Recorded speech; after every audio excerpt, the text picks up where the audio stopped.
High within the emerald canopy, a mother bird perched on the edge of her woven nest.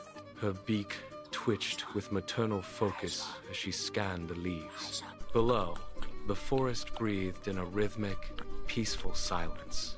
She spotted a bright red apple dangling from a high branch, a perfect prize for her young. With a swift, elegant dive, she plucked the fruit and returned to her nest. She carefully broke off small, sweet pieces for her two chirping chicks.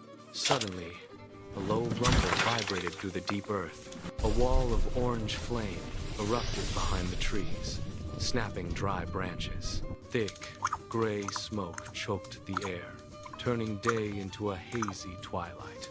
The mother bird took flight, her wings beating frantically as she joined a chaotic swarm. On the scorched ground, a deer and a badger rushed to the riverbank. They dipped woven baskets into the current, sprinting back to splash water. The heat scorched their fur and their lungs burned, but they did not stop. They did not stop their desperate labor.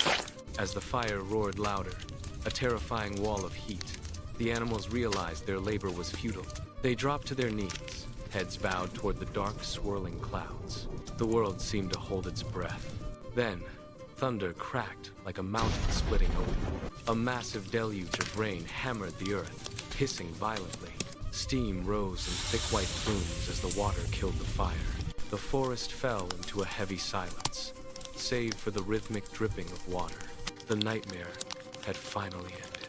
Days later, a white kitten sat on a charred log, her green eyes fixed on the soil. She let out a soft, mournful mew into the void. A dog approached, his tail low, and gently nudged her shoulder. The kitten leaned into his warmth, her shivering finally subsiding. Together, they walked to a clearing and began to drag fallen planks together. The dog held the wood steady, while the kitten used a stone to hammer nails. By sunset, a small wooden cabin stood finished. They dug into the soft mud and planted a sapling apple tree. Every morning, the dog carried heavy buckets of water to the sapling. When grief clouded the kitten's eyes, the dog would wrap his paws around her. They built a kite of scrap paper, watching it spiral toward the clouds. As the moon rose, they sat side by side in their cabin. A single tear traced a line through the kitten's fur. The dog rested his chin on her head, a silent vow of protection.